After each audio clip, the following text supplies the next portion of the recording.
welcome to Right Stuff Radio, where we showcase Christian authors worldwide. Each week, join me for a new author and a great new book to add to your library.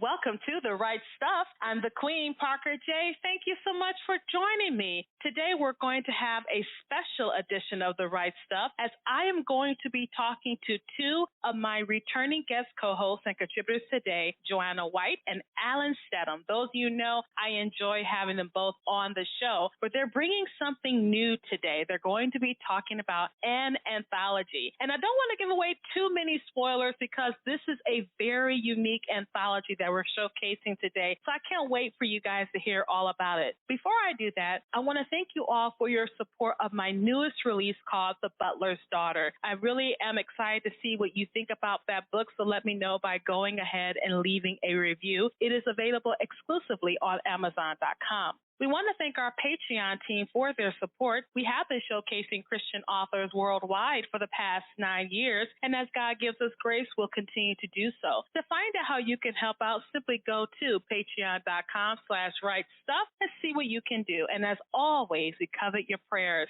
To stay up to date with PJC Media, go to pjcmedia.net, click on the pink subscribe button, and you'll never, ever have to miss a show. So, let's go ahead and bring on the gang. Joanna, Alan, how are you doing today? I'm doing good.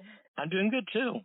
I am so glad you guys are here with me today. It's been a minute since Joanna and I have talked, but Alan and I just talked last month about his newest release, The Former Things. And then when he mentioned about this anthology, of course I said, I have to have Joanna on because we haven't talked in a minute, so I have to have her on. So I'm glad that you're here today too, Joanna. And I want to tell people about this anthology. It's a really unique idea. But before I do that, I want to reintroduce Joanna and Alan to our listeners. So Joanna, you go first. Well, obviously, my name is Joanna White, and I'm a Christian author, and I mostly write in fantasy, but I do always write Christian. I delve into other genres, too. I did the Million Word Challenge in 2020, which was one that I was here to talk to you about, and yeah, that's basically just about me.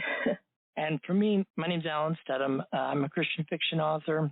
I've written in numerous genres as well, and my most recent book is The Former Things, and as you mentioned, Parker, we discussed that recently, although that is my first Christian romance, which is really strange to say. But anyway, just delighted to be here and was delighted to be a part of this anthology. And we do have what I would call a lost treasury of Joanna's show because she did come on to talk about her Japanese fantasy book, and we are going to be airing that at a later date. So, Joanna, don't feel bad. We got that one, so we're going to go ahead and air that soon. But I'm just so glad you guys are both here because I was invited to this anthology, and when I first heard about it, I was so excited, but my writing schedule just would not allow me to participate. So what I wanted to do is make sure that I gave you, Joanna, an opportunity to showcase it on the show and to let our listeners know about it. So let's go ahead and just delve right into this. So Joanna is the creator of the anthology. Tell the listeners what the anthology is about. Well, it's most definitely unusual. I have a series called The Republic Chronicles, and I've built my own galaxy for it because one planet just wasn't enough, apparently. And it's basically fantasy, but in space. So like Lord of the Rings meets Star Wars is basically what it is. But it's such a big galaxy that I was going to do a collection of short stories because like focusing on other parts of the galaxy that I don't air in the series. But I was like, it's like a huge galaxy. So there's room for more creativity than just mine. So I decided to invite some of my closest author friends to see if they would be interested in writing in it, but the anthology would be for free because obviously they worked hard to write stories, but it's still my galaxy, so the royalties would have been difficult to figure out. So we just decided to do it for free and just be creative and let other people share in the creativity of my galaxy to make it feel bigger and grow their audience, as well as building hype for the series and kind of doing a bunch of stuff with one, hitting a bunch of things with one stone, so to speak. What's it like creating your own galaxy? galaxy and knowing, oh my gosh, I just in miniature did what God did?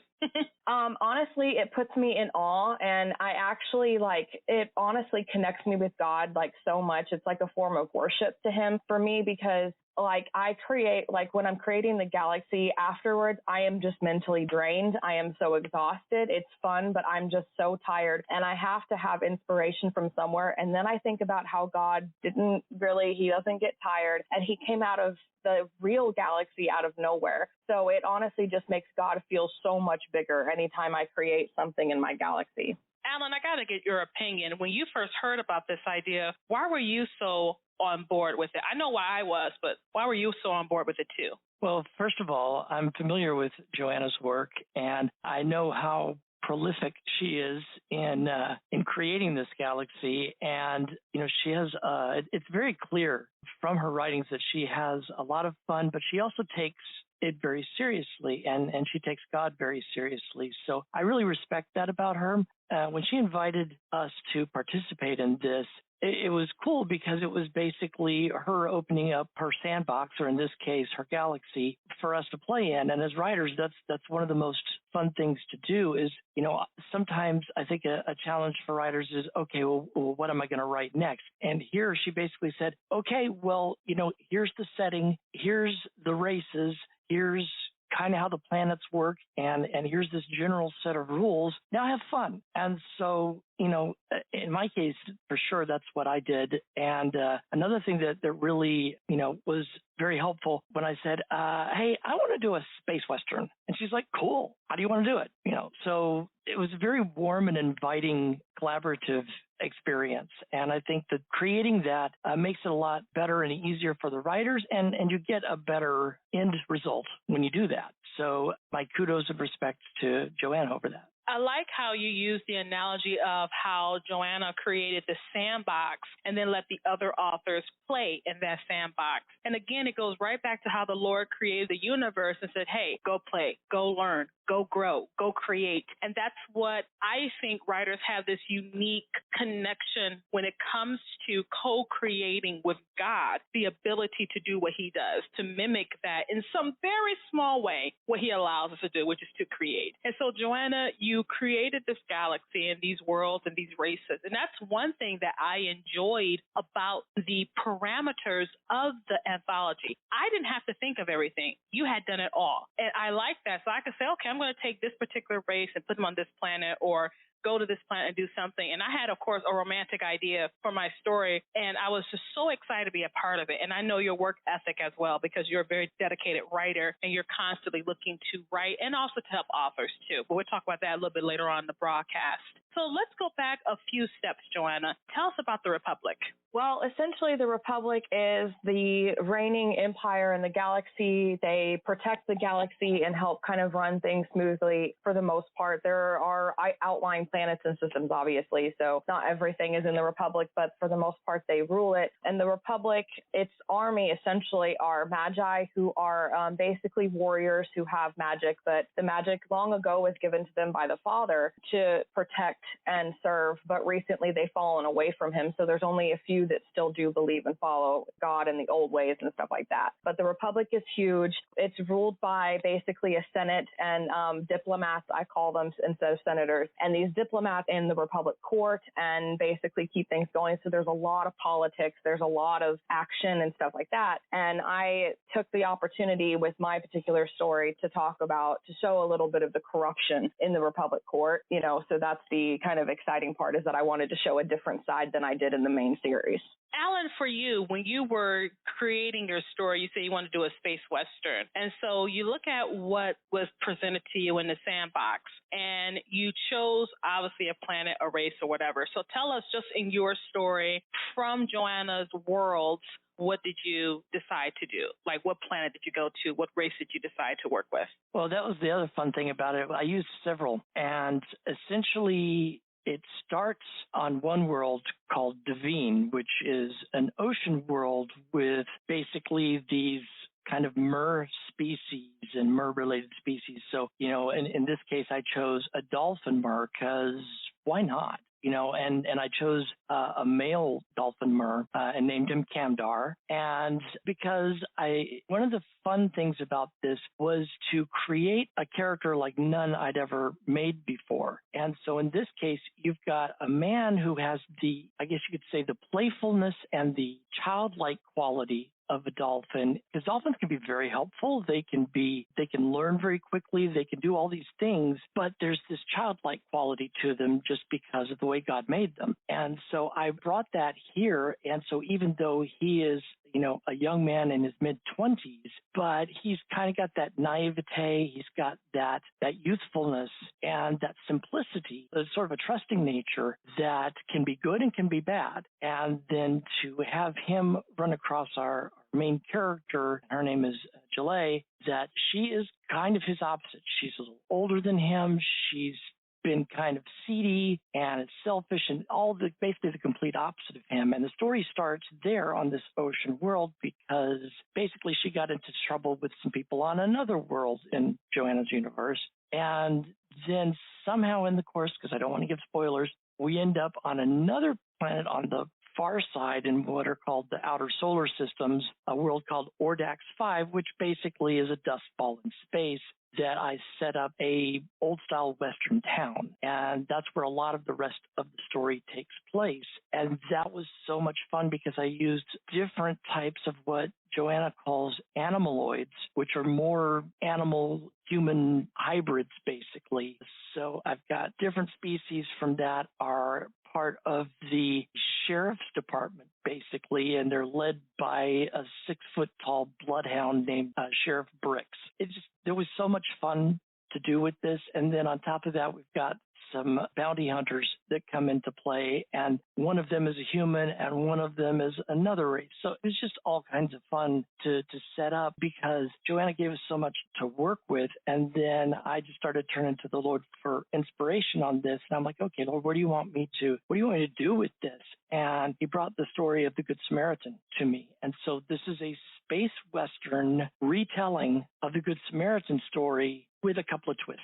And so that's basically where I went with what Joanna gave me and just the initial idea of the space Western. Now, Joanna, when you're listening to how Alan used your world to create his story, you also have the other authors who have contributed to the anthology. And I know you have collated, I believe you edited the stories as well. And as you're reading these different stories, how are you feeling about how people have taken your creation and really molded it to their own imaginations?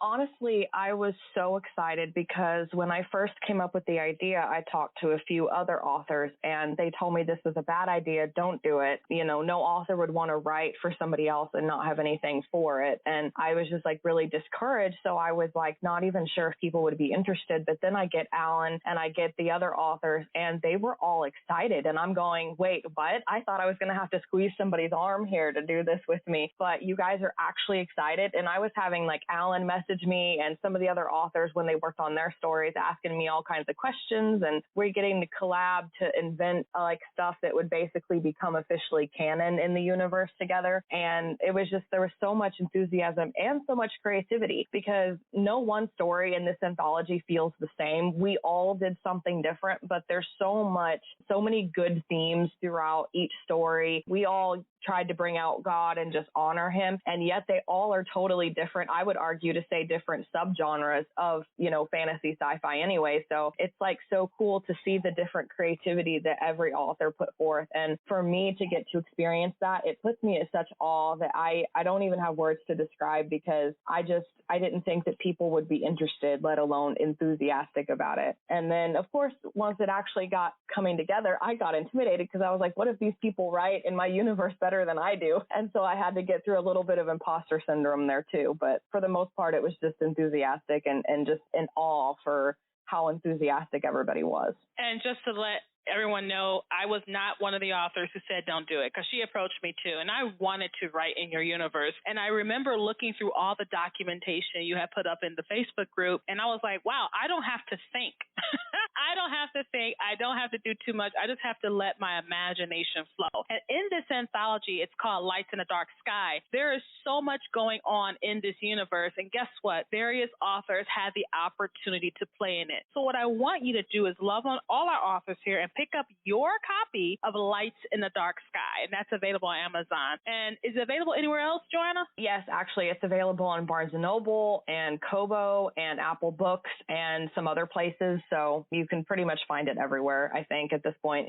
So there you have it. This anthology is available on several outlets. So I hope all our listeners out there go ahead and pick up your copy of Lights in a Dark Sky. Now, I want to get back to just the excitement around this. And Joanna, I want you to speak to this because when you get a bunch of authors together and they start to create, the energy that flows is absolutely amazing. And how has that helped you with helping others create in your writing career? Honestly, it's just allowed me the opportunity to create and to not give up and to embrace the creativity, to never shy away from an idea. And a lot of it came from Alan because he was so creative whenever he started working on his story. And I was like, a space Western with, bounty hunters, and it's like the Good Samaritan, and you have a dolphin mare. And he was so creative. And I'm just like, don't let anything hold you back. If there's an idea that you want to try it, and don't be afraid. Because some people, they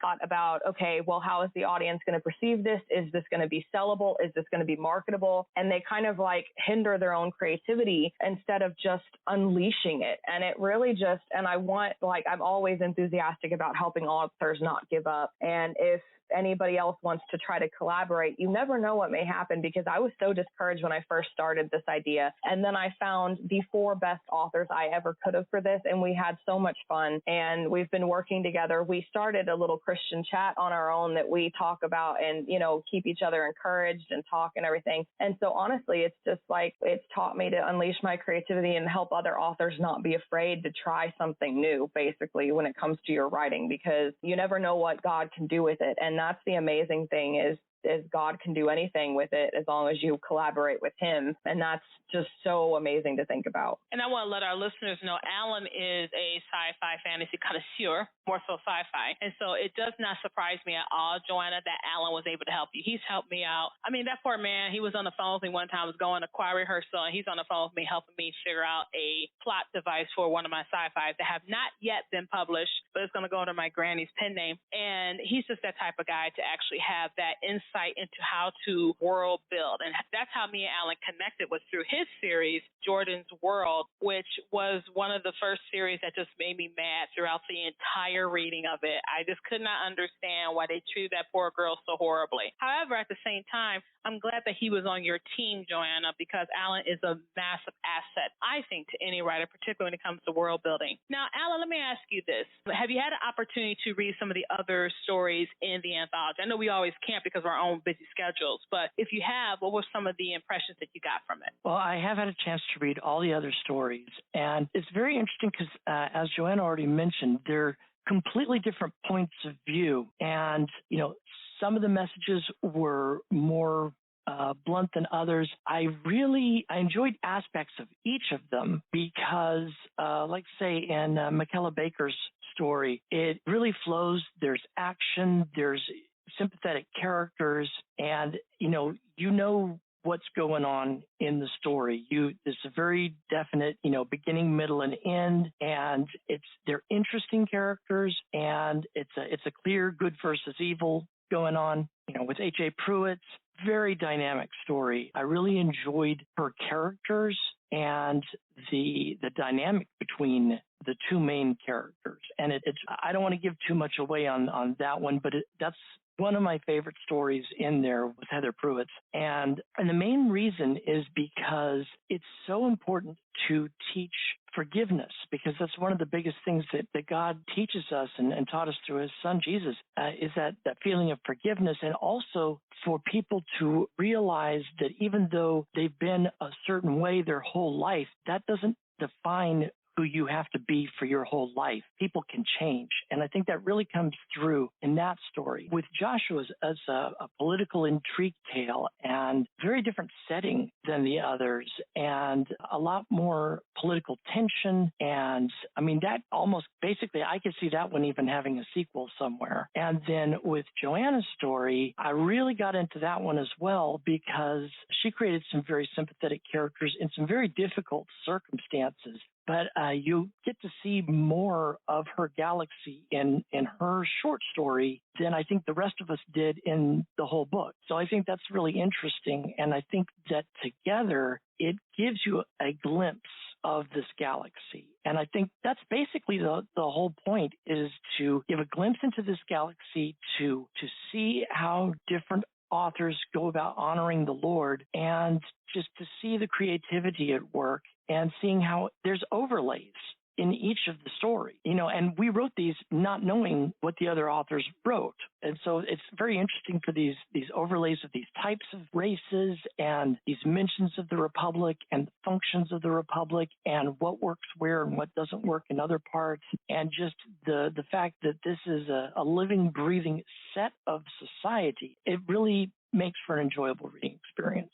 What do you think is the advantage, Joanna, of now that you look at this and you were going to do your own thing and create a series of novels or novellas, now that you created this anthology, how has that expanded this particular project? Personally, I feel like it was way better than I ever could have done alone, because I feel like God worked through each of us individually with the stories that he gave each individual author. And then we got to create together. I feel like I became closer friends with all of these authors. And it's just seeing his work through other people and their minds, the way that their minds work, the way that their creativity works, I feel like just expanded on the galaxy and made it so much bigger, so much fun, so much more suspenseful, and expanded upon the society, because anytime I write anything, I always remember the end goal that I'm trying to get to with the next two books. I remember the Republic, and I have that lens of working through the Republic and the Magi and basically where I'm going with the story. And I feel like having authors look at it from the outside in allowed the creativity for more societies that have no connection. They know of the Republic maybe,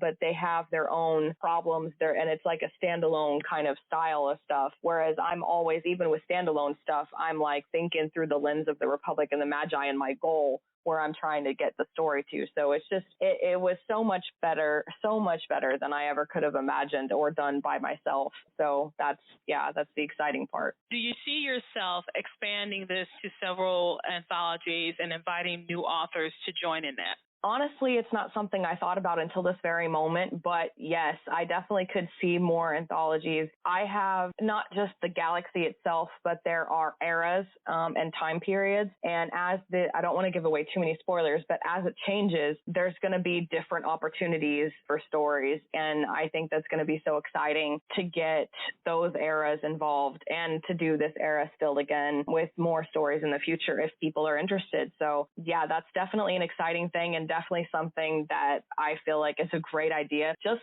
for the mere fact of getting to create with these authors would be worth it by itself. Even if we hypothetically never published anything, the creativity alone would be super fun to do. Creativity builds its own bridges and connects people. So I definitely feel you on that. And if you decide to do several volumes of this, please let me know, because I want to continue to support this endeavor, because I really think it's worthy. Plus, you're giving authors who may not have their own books out there, they still have an opportunity to publish, and they're publishing with a group of authors who already know the world very well, so they can also guide them in that. So I'm really looking forward to seeing how this expands. Hey, maybe in a couple of years from now, Joanna, Netflix will be approaching you and saying, hey, we want to turn Life into a Dark Sky into a series. So you never know. That would be exciting. Oh, if that happens, I get dibs on the interview. That's all I want, Joanna. If Netflix approaches you and say, we want to turn the Republic to a space opera series, a miniseries, I get dibs on the interview. I've already put my foot there.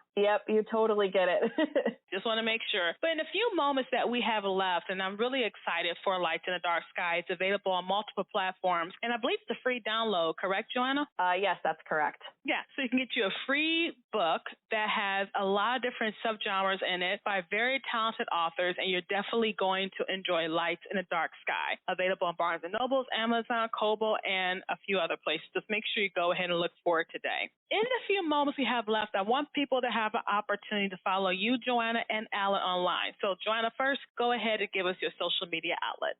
Well, usually you can find me on Facebook and Instagram and Pinterest with the name @author Joanna White. You can also go to my website, authorjoannawhite.com. And I also have a Facebook fan group and stuff, which is JW Warriors. If you look up in the search, I'm sure you can find it. So I'm in all of those places, essentially. So. And for me, my author website is just alansteadham.com, ALLENSTEADHAM.com. I also have a Facebook that is @I am Alan Steadham. I have Twitter @Mindfire Novel. That's all one word, @Mindfire Novel. My Instagram and a number of other places are @Alan Steadham. And usually at this time, I would ask our guests to give aspiring authors out there whom God has given the ability to write to do so. But I think throughout this whole conversation, that inspiration and encouragement has been there. Joanna created a world. Alan wrote in her world. And if you have a world that you want to have life in,